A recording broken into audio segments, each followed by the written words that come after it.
time for the not-so-boring adventures of Jason Boring, speaker, traveler, mistake artist. Jason Boring is the travel hacking ninja. I love the name, Jason. How'd you come up with the travel hacking ninja?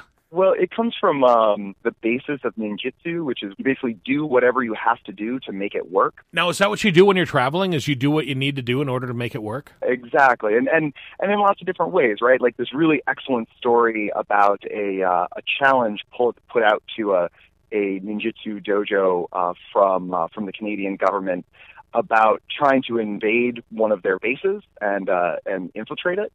And so they had this bell in the middle of the base, and they hired out this group to just try it out. And of course, they had like infrared goggles on all night, and they had lots of all the security around that base, trying to make sure that no one could get through. And one of the things that was happening at the same time is they were doing some renovations, and some of the walls were being painted. And about 4 days into the renovations, this guy moves a ladder over right underneath the bell in the middle of this base, climbs up the ladder. He's been painting the wall for the last 3 days, and he rings the bell. And he had just been impersonating a painter the entire time. So everybody expected someone to sneak in, and here he was just kind of, coming in concealment and outsmarting everybody. And so for me, that was a really like meaningful moment in time to like hear about that story and just realize there's lots of ways to kind of hack life, and you don't have to go at it in the same way that everybody kind of expects you to. So it's just about trying to do it, cheaper and in a more interesting way than other people, because I don't know about you, but I didn't grow up with a trust fund. I grew up poor, and the question is, how do I make this sort of thing happen for myself? How do I make my life different and more interesting without any money? So I just try to pass that along to students now because I think it's applicable. Well, let's kind of jump into that, because I think a lot of us love to travel. A lot of us love to, see the country, see the world. But like you mentioned, our money doesn't come from a trust fund. We have to actually go out there and work, and we don't have those types of funds to go ahead and do that. What are some good things that we can do, Jason, to travel on a budget, on any budget, basically? Sure. I mean, the first thing you have to do is kind of have to establish what kind of adventure you want, what kind of time frame you have, and what are your parameters. So the example that I give in terms of like really sort of hacking the system and figuring out a way to do it for cheaper than anybody else is I taught this kid in Pennsylvania. He was at a talk of mine down in PA, and I got him connected with this monk in Nepal, and he ended up teaching English to novice monks there for about 6 months. And he didn't pay for a place to stay or a place to sleep because he was volunteering for him. And this is one of those opportunities that we never really think about. We kind of always assume that we need to go through a business or an organization, an NGO of some sort, to have like volunteer experiences. But I teach students how to just look these sorts of things up in travel guides, figure out, okay, what town do I want to be in, and then work it backwards from there. Okay, that's where I want to go. Now, how am I going to get myself there? And so they can look up places to potentially volunteer while they're there. Maybe only have to pay for a plane ticket. Then even like the plane ticket, there's tons and tons of ways to try and get some discounts on those things. So it starts with what experience do you want, and then we work it backwards from there. All right, what's NGO? Non-governmental organization. Now, I'm guessing you probably had some experiences that are, off the rails, off the charts, cool. Give me one of those. Sure. Well, okay. So I was in Kenya, and normally when you're in Kenya, one of the most popular things to do would be to go on a safari through the Masai Mara.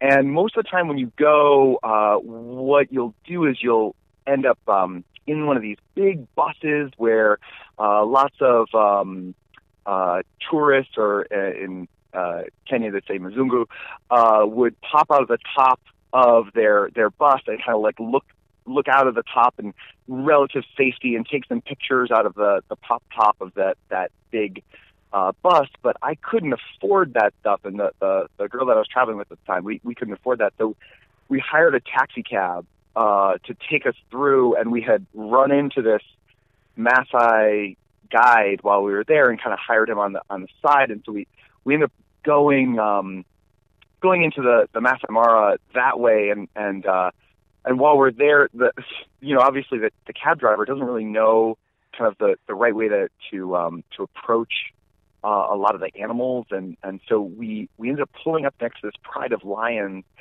maybe about, I don't know, maybe 8 feet away from it, so definitely within leaping range. And we got the windows down, and we're kind of at eye level with them, and I'm thinking to myself, this is definitely not like a good situation, but as long as we're quiet, it's all going to be fine. And about maybe 45 seconds goes by, and I guess the cab driver had gotten a little bit bored, and he just cranks on this obnoxious African pop on the radio, and it's like, "Bah, bah, bah, bah, bah, bah, bah," and all of the lions start coming up and like approaching the taxi as we're trying to peel away to get it, but he doesn't seem to respond at first. He's like not paying attention, and so they got within a couple of feet before we were able to just kind of scurry out of there. And so for me, that was like the perfect hack for us, right? That was a way that we could have that experience, but it comes at a cost, right? It comes at this cost of you're not exactly sure what you're going to get. There's this Japanese phrase, wabi-sabi, which is taking joy in imperfection. And I think that that's the quintessential version. Like, if you can't enjoy that, then it's not going to happen. You're not going to enjoy it. So, Jason, as the mistake artist, I'm sure that you've been around the country, around the world, and probably been into a lot of situations where most of us haven't been. Give me an example of when you've been, kind of thrown into a whole different culture, a whole different world, if you will. There's one town for me that kind of sticks out as being kind of fundamentally different in the experience that you have there, which it's in northern India. Its name is Dharamshala. It's where the Dalai Lama has his summer home, and it's a super Buddhist culture. And I was there, it must have been about 10 years ago or so, and I was there around Christmas, and the girl that I was traveling with at the time was really missing being home for Christmas, and so we got these stockings made for us out of some of the local fabrics, and so we brought the fabrics to the seamstress, and the seamstress sews them up, and we were kind of having a hard time communicating at first, but she understood the basic plan, but we weren't able to get a price out of her. It was really hard to know what that was going to be. And so when she got all done, I'm sort of used to haggling with people all around the world. That it can be very difficult as a tourist, as a traveler, to get a fair price on things. And I remember she gave me the price, and it was something like 30 cents. It was something so ridiculously low that it was embarrassing to only give her that much. And so I said, no, let me give you more. Let me give you more. And she said no. And I ended up haggling with her about giving her more money, right? And I ended up, she refused for so long. Eventually I had to slip money underneath her door the next day when she was closed, because there was no way I could give her what I considered like a reasonable sum for the service that she was rendering. It was just so honest and so real. And that was just such a different experience. It was really beautiful for me. And that same town just offered lots of experiences like that. So that's where I met a monk who he was dressed all in red, which is normal for Tibetan monks. And he had all red on, but he also had this knit red cap that had a 50-cent symbol on it, because obviously he had gotten it some sort of exchange for goods. Right. So right. People had donated the hat. And so I got talking to him about it, and he basically just said, if you want your clothes to not mean anything, they have to not mean anything. And that included wearing a 50-cent hat, if that made sense, right? If that was in the colors of the Buddhist tradition that you come from, then you just wear that hat and you don't worry about it. And I just thought that was really cool. That town really holds like a special place in my heart. So are you able to just live your life that way and not worry about the small stuff? Don't I wish?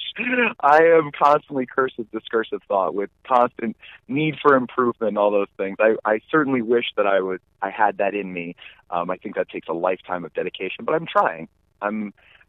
There's this really great phrase about meditation, that the process is the destination, and the destination is the process. And so I just sort of constantly striving to let go of things that don't matter and focus on the things that would actually make me happy, and not allow my mind to force myself into ruining what could be a great moment. Jason, how do we find out more about Travel Hacking Ninja? You can go to my Instagram, Travel Hacking Ninja, or alternatively, you can go to my website, also travelhackingninja.com. Either of those work out really well. He's anything but boring. Jason Boring is a mistake artist, a speaker, and a world traveler. The Not So Boring Adventures of Jason Boring is a podcast for hire production.